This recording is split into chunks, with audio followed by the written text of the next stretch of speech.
എല്ലാവർക്കും നമസ്കാരം. എല്ലാവരെയും എൻ്റെ വീഡിയോയിലേക്ക് ഞാൻ സ്വാഗതം ചെയ്യുന്നു. ഞാൻ ഇന്ന് ചക്കക്കുരു കൊണ്ട് അലുവ ഉണ്ടാക്കുമ്പോൾ കുറച്ച് ദിവസം വിചാരിക്കണം. ഇത്രയും ചക്കക്കുരു ഉണ്ട്. അത് ഞാൻ തൊണ്ടോടുകൂടി കുക്കറിലിട്ട് വേവിച്ചതാണ്. ചവറ് കളയാനില്ല. അതിൻ്റെ ഇത് പൊളിച്ച് കളഞ്ഞിട്ടുണ്ട്. ഇനി ഇത് മിക്സിയിലിട്ട് അടിക്കാൻ പോവാം.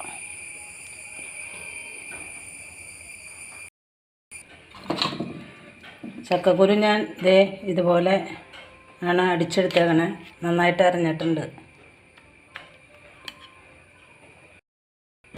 ചക്കക്കുരു മിക്സിയിൽ അടിച്ച പേസ്റ്റ് ഞാൻ ഒരു പാത്രം വെച്ച് അതിനകത്തേക്ക് ഇട്ട് കൊടുത്തിട്ടുണ്ട് കേട്ടോ.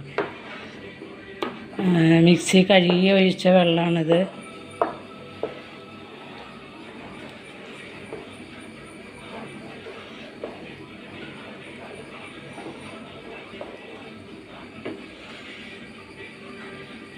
ഇതിൻ്റെ കൂടെ തന്നെ ഞാൻ ഈ ശർക്കര നീര് ഒഴിച്ച് കൊടുക്കുന്നുണ്ട്. 250 ശർക്കര, 1/2 കപ്പ് വെള്ളം ഒഴിച്ചിട്ട് കുറച്ച് വെള്ളം ഒഴിച്ച് മെൽറ്റ് ചെയ്തെടുത്തതാണ്.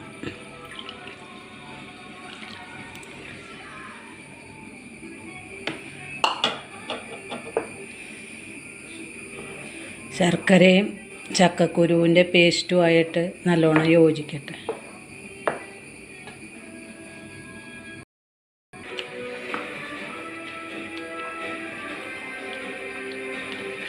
ചക്കക്കുരുവിൻ്റെ കൂട്ട് ഇതുപോലെ ഇത്രയും കുറുകി വന്നൊക്കെ കേട്ടോ. ശർക്കര നീരും ചക്കക്കുരു ഞാൻ തൊലിയോടുകൂടി തൊലി കളയാൻ എളുപ്പത്തിനാണ് ഞാൻ അങ്ങനെ ചെയ്തത്. എന്നിട്ട് പുഴുങ്ങിയിട്ടാണ് തൊലി കളഞ്ഞത്. ഞാൻ ഇതിനകത്തേക്ക് ഒരു 2 സ്പൂണ് കോൺഫ്ലവർ തേങ്ങാപ്പാലിൽ കലക്കി വെച്ചതാണ് കേട്ടോ.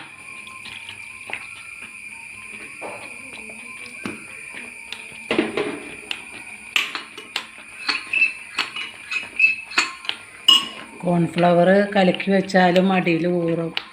ഇപ്പോൾ നല്ലോണം ഇളക്കിയിട്ട് ഒഴിക്കുക.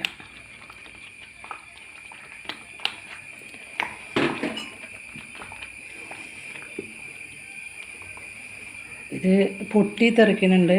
തീ കുറച്ചിട്ട് അധികം കൂട്ടിയിട്ട് കഴിഞ്ഞാൽ നല്ലോണം പൊട്ടിത്തെറിക്കാൻ വഴിയുണ്ട്. തീ കുറച്ചിട്ടിട്ട് പോലും പൊട്ടിത്തെറിക്കുന്നുണ്ട്.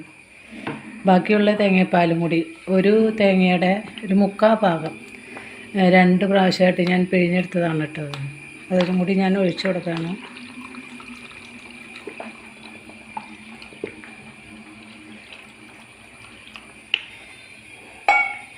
വിളഞ്ഞ തേങ്ങ കാരണം അതിന് പൊരിപ്പലുണ്ട്. അത് കാരണം അതാണ് അടിയിൽ ഊറണം.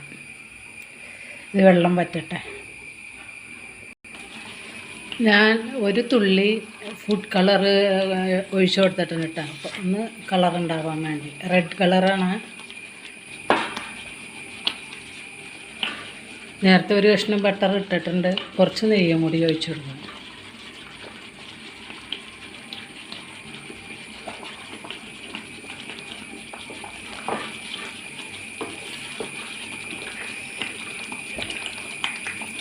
നല്ലവണ്ണം പൊട്ടിത്തെറിക്കലുണ്ട്.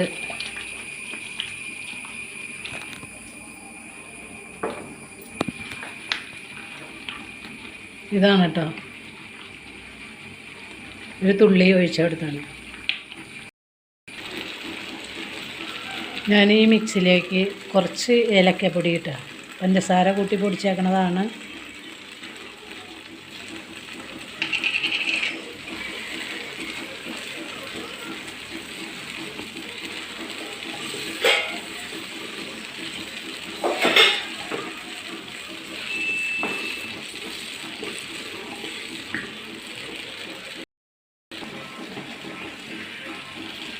ഇത്രയും കശുവണ്ടി ഞാൻ നുറുക്കിയെടുത്താണ്. ഒന്ന് ചൂടാക്കി വെച്ചത്, ബട്ടറിട്ട് ചൂടാക്കി വെച്ചതാണ്.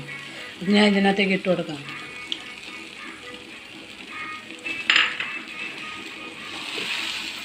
ഇത് നോൺ സ്റ്റിക്കല്ല, വേറെ ഏത് പാത്രമാണെങ്കിലും ഉറപ്പായിട്ട് അടിപിടിക്കും കേട്ടോ. നോൺ സ്റ്റിക്ക് പാത്രം തന്നെയാണ് ഇങ്ങനെയുള്ള സാധനങ്ങൾ ഉണ്ടാക്കാനായിട്ട്. ഒത്തിരി നേരമായി ഇളക്കിക്കൊണ്ടിരിക്കണം.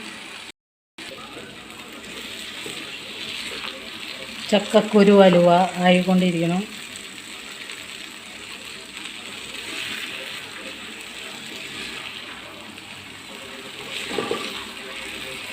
അടിയൊക്കെ മൊരി അടിമൊരിയണതാണല്ലോ ഈ അലുവകളുടെ വേവ്. കണ്ടോ, അടിയൊക്കെ മൊരിഞ്ഞ് വന്നു തുടങ്ങിയിട്ടുണ്ട്. ഒന്നുകൂടി കൊണ്ട് മരുന്നുണ്ട്. അലുവയുടെ കൂട്ട് റെഡി ആയിട്ടുണ്ട് കേട്ടോ. കണ്ടോ, നല്ലോണം മൊരിഞ്ഞ് വന്നിട്ടുണ്ട്. 4 വശം മൊരിഞ്ഞിട്ടുണ്ട്.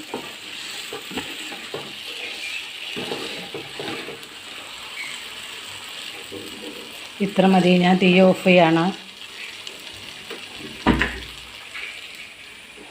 ഞാൻ ഇതുപോലത്തെ ഒരു കേക്കാണ്. ഇത് വലിപ്പമുള്ള കേക്കട്ടെയാണ് കേട്ടോ. അത് കണ്ടോ, അതിനകത്ത് കുറച്ച് കൂടുതലുണ്ടെന്ന് തോന്നിയതുകൊണ്ട് ഞാൻ ഇതിനകത്ത് ഈ ട്രേ എടുത്തതാണ്. അതിനകത്ത് കുറച്ച് വെളുത്ത എള്ളില്ല, കറുത്ത എള്ള് ഉണ്ട്. അതുകൊണ്ട് ഞാൻ കുറച്ച് കറുത്ത എള്ള് ഇട്ടിട്ടുണ്ട്. ഓരോ കശുവണ്ടി നിർത്തിയാണ്. സൺഫ്ലവർ ഒഴിച്ച് തടവി വെച്ചേക്കണതാണ്. ചക്കക്കുരു അലുവ റെഡി ആയിട്ടുണ്ട് കേട്ടോ. ഞാനിത് മുറിച്ചൊരു പീസാണിത്. ഉണ്ടാവും.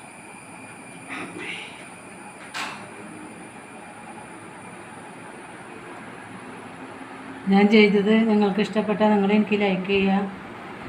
ആദ്യമായിട്ട് കാണുന്നവരാണെങ്കിൽ സബ്സ്ക്രൈബ് ചെയ്യാൻ മടി കാണിക്കരുത് കേട്ടോ. കാണാൻ ശ്രമിക്കുക. തൊട്ടടുത്ത ബെല്ലും ഓളും കൂടി പ്രസ് ചെയ്താലാണ് ഞാൻ തന്നെ വീഡിയോകളുടെ നോട്ടിഫിക്കേഷൻ കിട്ടുകയുള്ളൂ. നിങ്ങളുടെ ഫ്രണ്ട്സിനും റിലേറ്റീവ്സിനും ഷെയർ ചെയ്ത് കൊടുക്കാം. അടുത്ത വീഡിയോ ആയിട്ട് ഞാൻ വരുന്നത് പോലെ നിങ്ങൾക്ക് എല്ലാവർക്കും നന്ദി.